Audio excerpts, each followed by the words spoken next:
Oke, halo semuanya. Di sini kita bakal ngebongkar dunia investasi yang kelihatannya ribet itu loh. Tapi tenang aja, kita akan bikin semuanya jadi gampang banget benar-benar buat kamu yang baru memulai dari nol. Pernah nggak sih kamu kepikiran soal ini? Kok bisa ya ada orang yang kelihatannya santai, tapi duitnya nambah terus? Sementara kita kerja banting tulang, tapi ya gitu-gitu aja. Jawabannya seringkali cuma satu kata kok, investasi.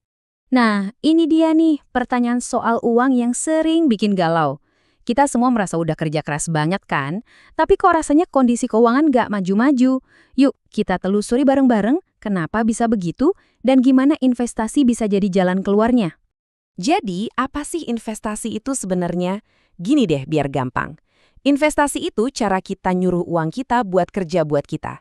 Keren kan? Jadi bukan kita lagi yang terus-terusan kerja buat cari uang. Oke, ini penting banget nih buat dipahami bedanya. Menabung sama investasi itu beda ya. Kalau menabung, uang kamu aman, disimpan di bank. Tapi, ya hasilnya kecil banget.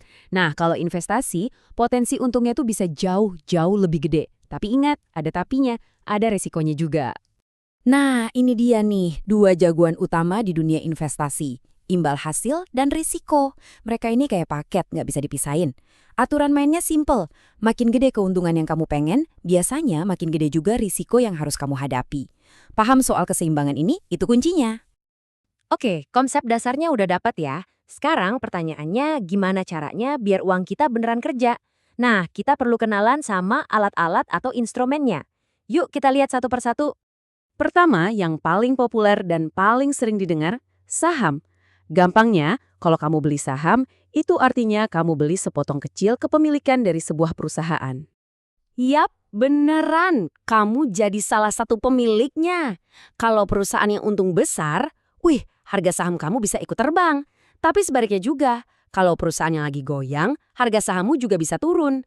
Ini contoh paling jelas dari prinsip high risk, high return. Oke, yang kedua ada obligasi. Kalau ini beda lagi ceritanya. Obligasi itu ibaratnya kamu lagi minjemin duit ke pemerintah atau ke perusahaan gede. Sebagai imbalannya, mereka janji bakal balikin uang kamu plus ngasih bunga. Nah, karena lebih pasti, obligasi ini jauh lebih stabil dan aman dibanding saham. Tapi ya itu, potensi keuntungannya juga lebih kalem, nggak sedramatis saham. Alat yang ketiga namanya reksadana. Coba deh bayangin, ini kayak kamu beli paket sembako yang isinya udah lengkap, dan ada ahlinya yang milihin isi paketnya buat kamu. Jadi, kamu nggak perlu pusing milih saham A atau obligasi B. Semuanya udah diurusin sama manajer investasi profesional. Nah, karena isinya udah macam-macam, risikonya jadi lebih tersebar. Inilah kenapa reksadana itu sering dibilang cocok banget buat pemula. Terakhir, ada yang paling aman dan paling santai, yaitu deposito. Ini tempat yang paling aman buat markirin uang kamu. Deposito itu produk simpangan di bank.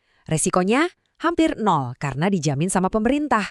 Tapi ya itu, imbal hasilnya juga paling kecil di antara yang lain. Jadi tujuannya lebih buat jaga nilai uang kamu biar nggak kegerus inflasi, bukan buat bikin kaya mendadak. Nah, ini dia nih rangkuman kerennya. Di sini kamu bisa lihat langsung perbandingannya. Deposito paling rendah risikonya, imbal hasilnya juga paling rendah. Di ujung lain ada saham, risikonya paling tinggi, tapi potensi untungnya juga paling wow. Jelas banget kan petanya? Oke, kita udah kenalan sama semua alat-alatnya. Tapi tahu alatnya aja nggak cukup kan? Kita harus tahu cara pakainya yang benar. Nah, ada satu aturan emas yang wajib banget kamu ingat.